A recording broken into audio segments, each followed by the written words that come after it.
नमस्कार, मैं हूं अभय कुमार। आप देख रहे हैं खास कार्यक्रम बिहार समाचार। बिहार समाचार में हम बात करते हैं बिहार की। बिहार के पंचायतों का क्या हाल है, कहां बहाली है और क्या है हलचल राजनीतिक गलियारों में। तो हम नजर डालते हैं बिहार के प्रमुख समाचारों पर। तो बिहार में राज्य निर्वाचन आयोग एक्शन में है और जिन मुखिया, निर्वाचित मुखिया पर अगर आरोप है तो उस पर कार्रवाई हो रही है। बीते दिनों चुने हुए मुखिया 6 महीना भी मुखिया नहीं रहे, उन्हें हटाया गया। जी हाँ, औरंगाबाद जिले के कजपा, रफीगंज प्रखंड के कजपा पंचायत के मुखिया ममता देवी को उनके पद से हटा दिया गया है। वह निवर्तमान मुखिया है। उन पर आरोप था कि उन्होंने गलत इंफॉर्मेशन दिया है चुनाव आयोग को। चुनाव लड़ते समय जो शपथ पत्र दिया था उसमें गलत इंफॉर्मेशन दिया था, अपनी उम्र बढ़ाकर बताया था, लेकिन उनके शैक्षणिक प्रमाण पत्र में उम्र कम था। इसलिए आरोप सही पाए जाने पर उन्हें उनके पद से हटा दिया गया है। इसी तरह से और कई पंचायतों के मुखिया के ऊपर, पंचायत प्रतिनिधियों के ऊपर आरोप है जो विचाराधीन है। निर्वाचन आयोग जल्द ही उस पर फैसला दे सकती है। निर्वाचन आयोग के एक्शन से सभी जो मुखिया चुने हुए हैं और जिन पर आरोप है किसी न किसी तरीके से गलत सूचना देने का, उनमें हड़कंप मचा हुआ है। और वहीं दूसरी तरफ एमएलसी चुनाव के बात करें, विधान परिषद चुनाव का रिजल्ट तो जारी हो ही गया है, लेकिन भारी पड़ा है सत्ताधारी दलों पर भीतरघात। संजय जायसवाल व ललन सिंह के क्षेत्र में भी हारा एनडीए। हालांकि भाजपा 7 और जदयू 5 मतलब 12 सीटें, आधे आधे सीटों पर कब्जा है एनडीए का। राजद 6 सीटों पर लाया है। रालोजपा 1 और कांग्रेस 1, निर्दलीय 4 जीते हैं। लेकिन राजद का आधार वोट बढ़ा है ऐसा माना जा रहा है। राजद का गैर यादवों को टिकट देने की रणनीति, मतलब भूमिहारों को टिकट देने की रणनीति काम कर गई और यादव और भूमिहार मतों की एकजुटता के कारण राजद बहुत बढ़िया स्थिति में है। और वहीं विपक्ष के नेता बनने का राबड़ी का रास्ता साफ हो गया। इसी तरह से विपक्ष का नेता बनने का राबड़ी देवी को विपक्ष का नेता बनने का रास्ता साफ हो गया है। राजद की सफलता से विधान परिषद में विपक्ष के नेता की कुर्सी पर राबड़ी देवी आसीन होने का रास्ता साफ करते हैं। इस समय राजद के विधान परिषद में 5 ही सदस्य हैं, जबकि विपक्ष के नेता के लिए 8 सदस्य होना जरूरी है, आवश्यक है। इस जीत के बाद राजद के 11 सदस्य हो जाएंगे तो विधान परिषद में नेता प्रतिपक्ष राबड़ी देवी हो जाएगी। और वहीं अगर बात करें तो बहुत बड़ी खबर यह निकल कर आ रही है, मुख्य सचिव ने सभी विभागों के प्रमुख और डीएम को पत्र भेजा है। अफसर को कहा गया है कि ऑफिस में सिर्फ कुर्सी नहीं तोड़िए, एसी में नहीं बैठे रहिए, फील्ड में जाइए, ऐसा पत्र जारी किया गया है। और योजनाओं की समीक्षा करने के हिदायत दिया गया है। प्रत्येक शुक्रवार को जनता से मिलकर उनकी समस्या का समाधान करेंगे अधिकारी। सोमवार, मंगलवार, शुक्रवार को मुख्यालय में ही मौजूद रहेंगे अधिकारी, जबकि शेष दिन क्षेत्र भ्रमण कर योजनाओं की समीक्षा और मॉनिटरिंग की जिम्मेवारी दी गई है। और इस जिम्मेवारी में 7 निश्चय योजना पार्ट 1 में जो किए गए कार्य उनकी समीक्षा करने की भी जिम्मेवारी दी गई है। अधिकारियों को पंचायतों का भ्रमण करते वक्त 7 निश्चय 1 और 2 से जुड़ी योजनाओं की समीक्षा करेंगे। जल जीवन हरियाली के तहत किए जाने वाले कार्यों का निरीक्षण करेंगे। इस क्रम में वो हाई स्कूल, प्राथमिक विद्यालय, आवासीय कस्तूरबा स्कूल हो गया और प्राथमिक आवासीय विद्यालय, स्वास्थ्य केंद्र, पीडीएस दुकानें, धान व गेहूं खरीद कर केंद्र और ग्रामीण सड़कों का रख रखाव, मनरेगा व पंचायत सरकार भवन आदि की भी समीक्षा करेंगे। तो अधिकारियों को ऑफिस में कुर्सी तोड़ना नहीं है, अब उनको हर शुक्रवार को फील्ड में रहना है और ऑफिस में रहने का भी वार निश्चित कर दिया गया है। और सभी विभागों के अधिकारियों को ऐसा दिशा निर्देश जारी कर दिया गया है। अब अपर मुख्य सचिव और प्रधान सचिव और सचिव सहित सीनियर अफसर बुधवार, गुरुवार और शनिवार को फील्ड में जाकर योजनाओं की समीक्षा करेंगे। शुक्रवार को अपने कार्यालय में जनता दरबार लगाएंगे। वही सोमवार, मंगल और शुक्रवार मुख्यालय में ही मौजूद रहेंगे। सोमवार, मंगलवार और शुक्रवार को उनको अपने मुख्यालय में मौजूद रहना है। यह बहुत बड़ा बदलाव आने वाला है। अब अधिकारी आप गांव गांव घूमकर, फील्ड में घूमकर जो है योजनाओं की समीक्षा करेंगे, लोगों की समस्याओं को सुनेंगे। तो यह थी बहुत बड़ी खबर है। और अगर हम बात करें इधर के दरभंगा से खबर निकल कर आ रही है। दरभंगा में पीएनबी में कैश आने के थोड़ी देर बाद ही 5 अपराधी आए, 12 मिनट में बैंक से 50 लाख रुपए लूटकर चले गए। कैशियर को बंधक बनाया, ग्राहक के भेष में आए थे बैंक लुटेरे, कैशियर को बंधक बनाया और 50 लाख रुपए 12 मिनट में ही लूटकर चले गए। सुपौल बाजार में बिरैल शाखा की है घटना, बदमाशों ने फायरिंग भी किया है। तो पीएनबी के शाखा में ऐसी डकैती हुई है, रॉबरी हुई है, बैंक रॉबरी हुई है।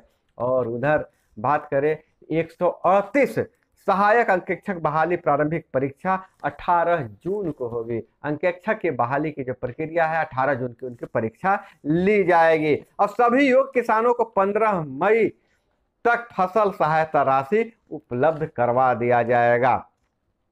इसमें करीब 15,66,432 आवेदन मिले हैं, जिसमें से 6,26,833 आवेदन ही योग्य पाए गए हैं, उन्हें सहायता राशि मिल जाएगा। और इधर पटना, गया सहित बिहार के 19 जिलों में और बढ़ेगा पारा। 7 जिलों में लू का अलर्ट है। और जिस तरह से जो कि गर्मी बढ़ रही है, अप्रैल के महीने में ही इतनी लू चल रही, जो पहले कभी नहीं इतना लू चला था, जिसके कारण राज्य सरकार कुछ जिलों में अलर्ट जारी किया गया है। और इस सत्र में नए कंप्यूटर साइंस लैब के साथ रीडिंग हैबिट पर जोर देने के लिए बात कहा जा रहा है। और खगड़िया से जो खबर निकल कर आ रही है, सीईओ ने प्रमाण पत्र देने के एवज में मांगी घूस, फाइल लेकर गए पंसद से किया मारपीट। मृत शिक्षक की विधवा को सरकारी लाभ के लिए चाहिए था प्रमाण पत्र। यह है चौथम सीईओ खगड़िया की घटना है। चौथम सीईओ भरतभूषण सिंह और ठूठीमोहरपुर पंचायत के पंचायत समिति सदस्य अनिल कुमार सिंह के बीच गुरुवार को विवाद हो गया, जिसमें सीईओ साहब घूस मांग रहे थे प्रमाण पत्र देने के लिए। और वही बेगूसराय से रजनीश और मुंगेर से संजय नहीं बचा पाए अपनी सीट, कारण अपनों ने ही घात किया। पहले भी मैंने बताया था कि एनडीए की हार का मुख्य कारण है अपनों ने ही घात किया है। विधान परिषद चुनाव में सत्तारूढ़ गठबंधन को हुआ नुकसान, राजद रहा फायदे में। और फ्रेजर रोड में बीएसएफसी भवन बनेगा, स्टार्टअप टावर भी बनेगा। और इधर हम बात करें कि दाम बढ़ने से रिसाइकलिंग बढ़ी है, 18 मार्च बढ़ी है। मार्च में 80% घटा है सोने का आयात।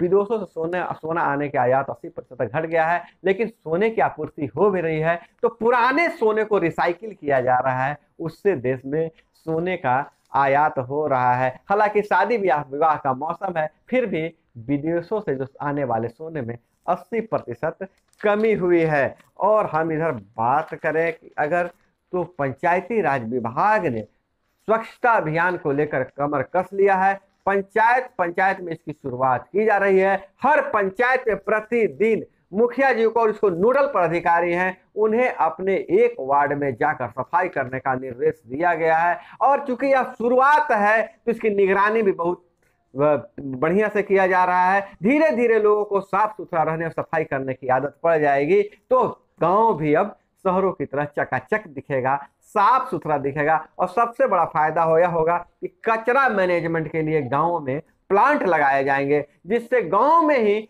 उर्वरक कचरे से खाद बनाया जाएगा और जो सूखा कचरा है उसको रिसाइकिल किया जाएगा, जिससे खिलौने और अन्य तरह के उत्पाद बनाए जा सकते हैं। और चीनी सिनोवैक टीका फेल हो गया। सिनोवैक टीका जो चीनी कोरोना वायरस के लिए था वह फेल कर गया है। अब संघाई में 2,26,00,000 लोगों में बांट रहे हैं हर्बल दवा के भरोसे पूरा चीन है। जो मजाक उड़ाता था चीन भारत में कोरोना मैनेजमेंट का, और हमारे कुछ लोग भी कहते थे कि कोरोना मैनेजमेंट सीखना है तो चीन से सीखिए, आज वही चीन का हाल बेहाल है। और चीन ने जो कोरोना का गिफ्ट दुनिया को दिया था, अब उसी पर भारी पड़ रहा है। चीन के पड़ोसी देश दक्षिण कोरिया में रोज 3.25 लाख केस, मास्क की अनिवार्यता खत्म। लेकिन कोई भी देश कोई कड़ा कोरोना नियम नहीं लागू कर रहा है, क्योंकि अर्थव्यवस्था भी देखना जरूरी है। तो धीरे धीरे केस बढ़ रहे हैं, लेकिन बंदिशें खत्म हो रही है। और बेटे का डीएनए आरोपी से मैच हुआ, दुष्कर्म पीड़िता को 27 साल बाद मिला न्याय की उम्मीद। तो उत्तर प्रदेश के शाहजहांपुर में पीड़िता के साथ 27 साल बाद न्याय मिलने की उम्मीद जताई जा रही है। 13 साल की उम्र में पीड़िता के साथ रेप हुआ था, पड़ोसी ने रेप किया था, और 13 साल बाद जो वो 13 साल बाद उसका रेप हुआ था, जिससे एक बच्चे को जन्म दी थी। उसके बाद से वह लगातार अदालत में दौड़ती रही, डीएनए आरोपी से मैच कर गया उस बच्चे का 27 साल के बाद। अब उस महिला को न्याय की उम्मीद है। और मशरूम भी इंसानों की तरह बात करते हैं। क्या आप समझ सकते हैं कि पेड़ पौधा भी इंसानों की तरह बात करते थे? जी हाँ, मशरूम की कुछ प्रजातियां आपस में बात करते हैं और उनके डिक्शनरी में 50 शब्द हैं, और सारे शब्द जो हैं 6 लेटर से ज्यादा है। तो समझ जाइए, मशरूम भी हम इंसानों की तरह बात करते हैं। और दिल्ली में लगे 40 करोड़ के 2 स्मॉग टावर, दावा था हवा सुधरेगी, लेकिन 80 मीटर दूर हवा कैसी, यह भी पता नहीं चल पाया है। केंद्र व दिल्ली ने बनाए स्मॉग टावर का रख रखाव में हर साल 20 लाख रुपया खर्च करती है, फिर भी दिल्ली की जो सेहत है, हवा का सेहत सुधारने का नाम नहीं ले रहा है। अब जो आदमी बैंकों में जेवर गिरवी रख देते हैं और उसको छुड़ा नहीं पाते हैं, तो उनके लिए एक अच्छी खबर यह है, उच्च उपभोक्ता आयोग ने बैंक पर लगाया 50,000 रुपये का जुर्माना। बैंक ग्राहक को गिरवी जेवर वापस लौटाने से मना नहीं कर सकता है उपभोक्ता आयोग। कहा लोन का बकाया देने से मना करना गैर कानूनी है। तो दोस्तों, और देश में अरबपतियों की संख्या बढ़ रही है। 140 अरबपति से बढ़कर इस वर्ष 166 अरबपति हो गए हैं इस देश में, और करीब 57.5 लाख करोड़ रुपए की कुल संपत्ति उनकी है। तो दोस्तों, यह थी तमाम वैसी खबरें जो आपको जानना जरूरी था। इसी तरह से खबरों के लिए हमारे साथ जुड़े रहिए। जुड़े रहने के लिए क्या करना है, नीचे जो सब्सक्राइब वाला लाल बटन है उसको छूकर, और उसके बाद बगल में जो घंटी जैसी आकृति है उसको में ऑल सिलेक्ट करके आप हमसे जुड़ सकते हैं। आपको सबसे पहले नोटिफिकेशन मिलती रहेगी। तो अपना बहुत बहुत ख्याल रखिएगा। मिलते हैं अगले वीडियो में। जय हिंद, वंदे मातरम।